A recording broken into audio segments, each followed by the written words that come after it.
സന്ദീപ് വാര്യർക്കെതിരെ അഡ്വറ്റോറിയൽ ശൈലിയിൽ ഇടതുമുന്നണി പരസ്യം. സുപ്രഭാതം സിറാജ് പത്രങ്ങളിലെ പരസ്യത്തിലൂടെ ന്യൂനപക്ഷ വോട്ട് ലക്ഷ്യമിട്ട് ഇടതുമുന്നണി. വ്യാജ വാർത്തയാണെന്നും നിയമപോരാട്ടം നടത്തുമെന്നും സന്ദീപ് വാര്യർ. കാഫിർ സ്ക്രീൻഷോട്ട് വിവാദം പോലെ തിരിച്ചടിക്കുമെന്ന് ഷാഫി പറമ്പിൽ. പാലക്കാട്ട് പുത്തൻ വിവാദം.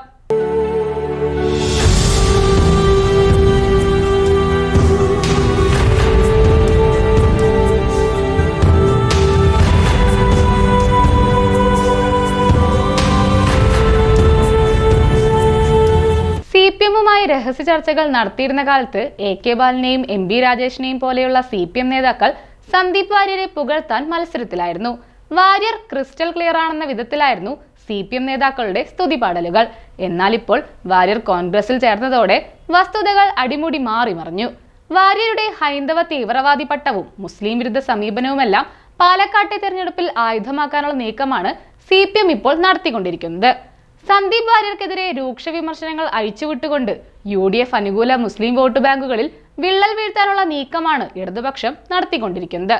സന്ദീപ് വാര്യർ കൈക്കൊണ്ടിരുന്ന തീവ്ര ഹൈന്ദവ നിലപാടുകളും ന്യൂനപക്ഷ വിരുദ്ധ സമീപനങ്ങളുമെല്ലാം വീണ്ടും പാലക്കാട്ട് ചർച്ചയാക്കി മാറ്റുന്നത് മുസ്ലിം വോട്ടുകളിൽ ഭിന്നതയുണ്ടാക്കുക എന്ന ലക്ഷ്യം മുൻനിർത്തി തന്നെയാണ്. പാലക്കാട്ടെ തെരഞ്ഞെടുപ്പ് പോരാട്ടം അവസാന ഘട്ടത്തിലേക്ക് എത്തിയ സമയത്ത് പുറത്തുവന്ന തെരഞ്ഞെടുപ്പ് പരസ്യങ്ങൾ നൽകുന്ന സൂചനയും അതുതന്നെയാണ്. സരിൻ തരംഗം എന്ന പേരിലാണ് പരസ്യമെങ്കിലും അതിലേറെയും പരാമർശിച്ചിരിക്കുന്നത് സന്ദീപ് വാര്യരെ തന്നെയാണ്.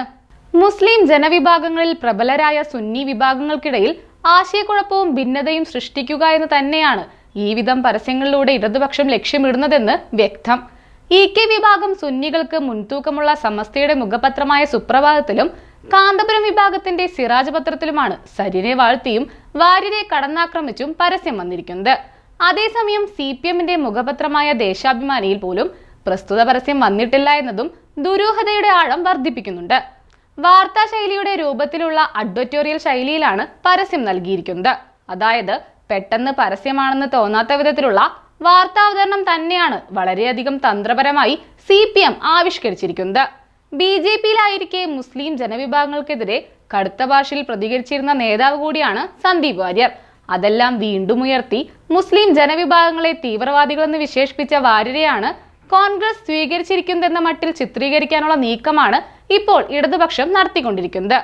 കശ്മീർ വിഷയത്തിൽ വാര്യരുടെ പഴയ Facebook പോസ്റ്റും RSS വേഷം ധരിച്ചു നിൽക്കുന്ന ചിത്രവും പരസ്യത്തിൽ പ്രാധാന്യത്തോടെ നൽകിയിട്ടുണ്ട്.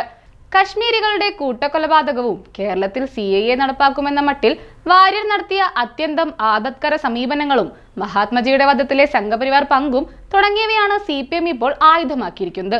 ഈ വിഷയങ്ങളിലെല്ലാം വാര്യർ വഹിച്ച പങ്ക് ചർച്ചാ വിഷയമായി ഇതിനോടകം മാറിക്കഴിഞ്ഞിട്ടുമുണ്ട്.